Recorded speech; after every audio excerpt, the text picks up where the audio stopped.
नमस्कार, आमने सामने न्यूज के इस बुलेटिन में आपका स्वागत है। मैं हूं ज्योति। बुलंदशहर में अपराध रुकने का नाम ही नहीं ले रहा है। घटना बुलंदशहर के फैसलाबाद की है, जहां दो परिवारों की आपसी रंजिश में सपा नेता राशिद गाजी को अपनी जान से हाथ धोना पड़ा। पर दिन दहाड़े हुई यह गोलीबारी जहां पुलिस की कार्यशैली पर भी एक सवालिया निशान लगाती है, वहीं विपक्षी दल इसे सरकार की शासन पर कमजोरी बता रहे हैं।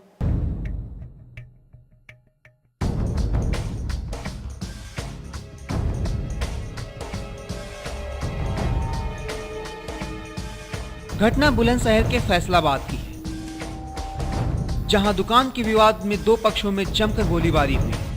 बुलंदशहर में आज सुबह ताबड़तोड़ गोलियों से शहर गूंज उठा। इसमें राशिद की हत्या हो चुकी है। मुबीन को दिल्ली रेफर कर दिया गया है। पुलिस मौके पर पहुंच चुकी है। जिला अस्पताल छावनी में तब्दील कर दिया गया है। गोली लगने से सपा नेता राशिद गाजी की मौके पर ही मौत हो गई।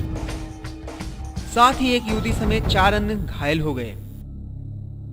मृतक राशिद के बड़े भाई मोहम्मद असलम ने मुबीन, उसके भाई शमीम, पुत्र मुशफ्फिर के खिलाफ रिपोर्ट दर्ज कराई है।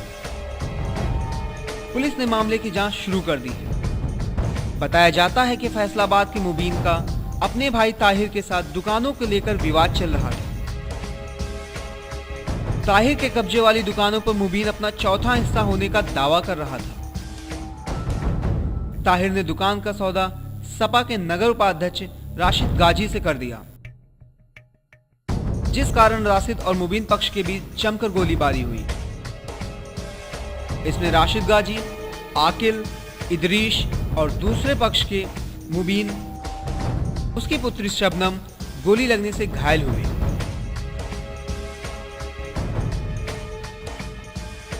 घायलों को पुलिस जिला अस्पताल लेकर पहुंची, जहां राशिद गाजी को मृत घोषित कर दिया।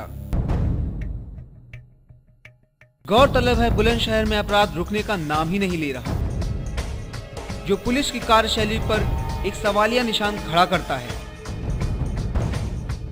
देखिए, ये उत्तर प्रदेश की जनता भली भांति जानती है। जब भी उत्तर प्रदेश के अंदर समाजवादी पार्टी की सरकार बनी है, हमेशा गुंडा राज्य रहता है।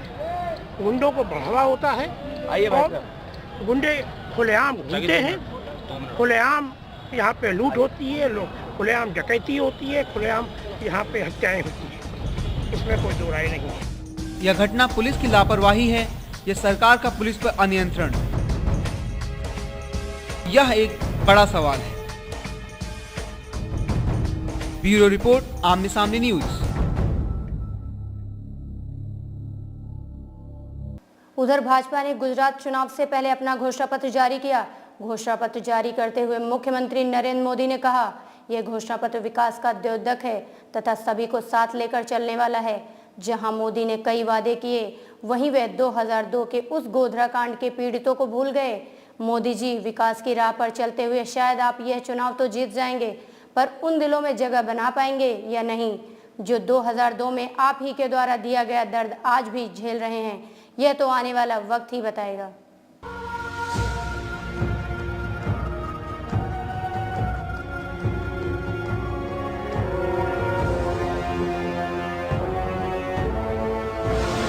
जहां एक तरफ भाजपा आला कमान नरेंद्र मोदी को प्रधानमंत्री का सर्वश्रेष्ठ उम्मीदवार बता रहा है। सक्षम है नरेंद्र मोदी उस पद के लिए, इसमें कोई दो राय नहीं है। काबिल हैं, योग्य हैं, इसमें कोई दो राय नहीं। वहीं मोदी गुजरात चुनाव में कुछ ज्यादा ही व्यस्त दिख रहे हैं। गुजरात चुनाव के पहले उन्होंने पार्टी का घोषणा पत्र जारी करते हुए कहा, गुजरात के 6 करोड़ नागरिकों को आगे आने वाले 5 वर्ष में गुजरात किस प्रकार से तरक्की की ओर ले जाना चाहता है, उसकी एक ब्लूप्रिंट संकल्प पत्र के रूप में मैंने प्रस्तुत की है। भारतीय जनता पार्टी के लिए संकल्प पत्र ये सिर्फ खोखले वादे नहीं होता है, ये हमारा कमिटमेंट होता है।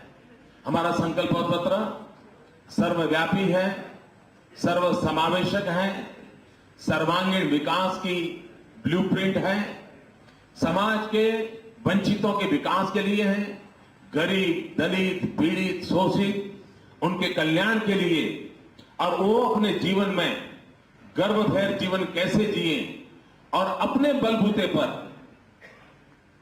विकास के लिए सारी संभावनाएं से कैसे उपलब्ध हो, ऐसा एक माहौल बनाने का प्रयास हम कर रहे हैं। पर अपने घोषणा पत्र में किए गए इन वादों के दौरान शायद मोदी 2002 के उन दंगों के पीड़ितों को भूल गए। वो भूल गए उनके लिए कुछ भी करना, जो शायद आज भी उन्हीं का दिया दर्द झेल रहे हैं।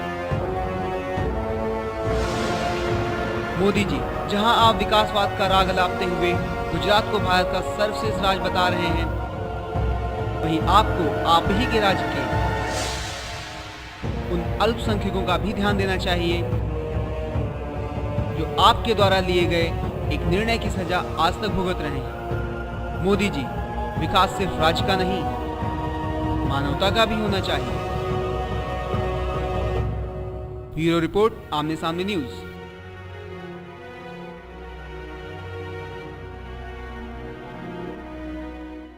एक बार फिर देश को उस समय शर्मसार होना पड़ा जब विश्व ओलंपिक संघ ने भारत के ओलंपिक से सदस्यता रद्द कर दी। विश्व ओलंपिक संघ की साफ हिदायत के बावजूद भारतीय ओलंपिक संघ ने राष्ट्रमंडल खेलों के दौरान भ्रष्टाचार में लिप्त लोगों को चुनाव लड़ने का मौका दिया, जिस पर प्रतिक्रिया देते हुए विश्व ओलंपिक संघ ने भारत की सदस्यता रद्द कर दी।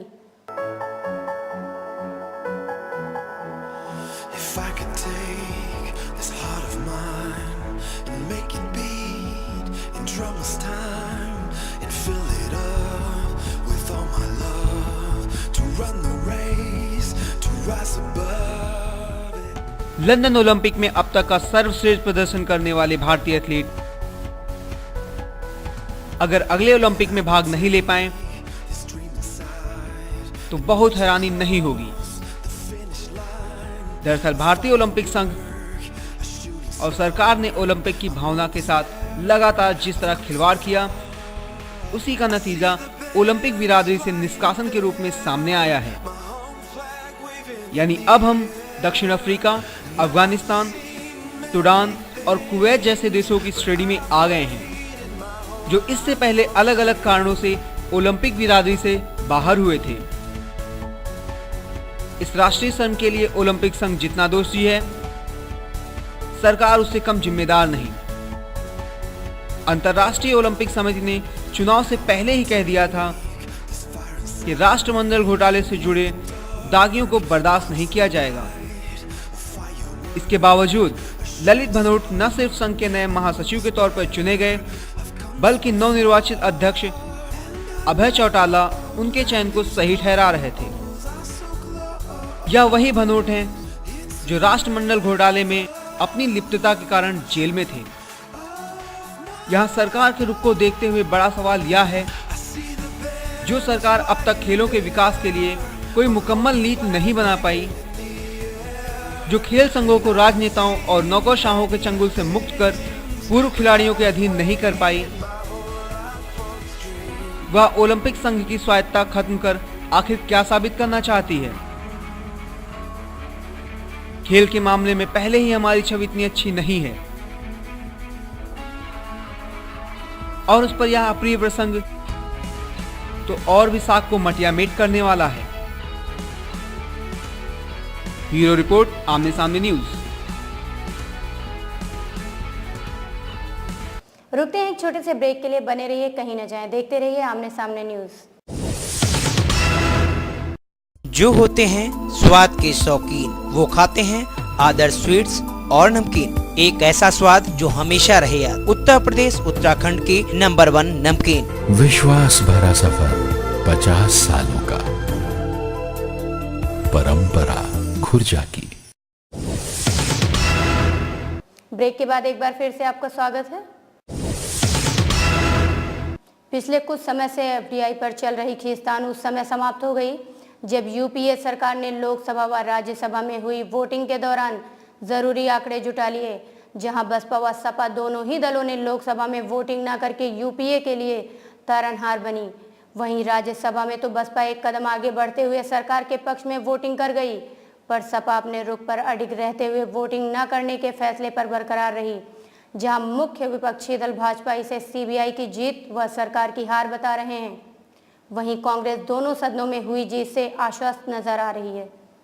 वहीं बुलंदशहर में बंद चीनी मिलों के न चल पाने व गन्ना किसानों को गन्ने का सही समर्थन मूल्य न मिल पाने के कारण जिला कांग्रेस कमेटी ने बुलंदशहर में धरना प्रदर्शन किया। प्रदर्शन के दौरान जहां कांग्रेस ने अपनी उपलब्धियों को गिनाया, वहीं दूसरी सरकारों द्वारा उत्तर प्रदेश को पीछे ले जाने की बात भी कही। वहीं खुर्जा में हुई एक सड़क दुर्घटना में ऑल्टो सवार 3 लोगों की मौके पर ही मौत हो गई। बताया जाता है कि तीनों युवक खुर्जा एक विवाह समारोह में जा रहे थे। मृतकों के परिजनों का पोस्टमार्टम हाउस पर करुण क्रंदन देख आसपास के लोगों की आंखें भर आईं। वहीं बुलंदशहर से सपा सरकार के मंत्री हाजी रियाज अहमद ने अब्दुल हकीम की हत्या के पीछे सूबे की पिछली सरकार बीएसपी को जिम्मेदार ठहराया है।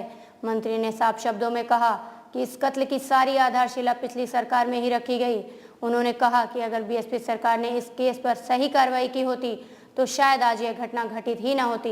ये इस कत्ल की सारी आधारशिला पिछली सरकार में रखी गई और पिछली सरकार में ही 2010 और 2011 में जितनी कार्रवाई हुई है, जितने कागज मुझको दिखाए गए हैं, ये पिछली सरकार में के दिखाए गए।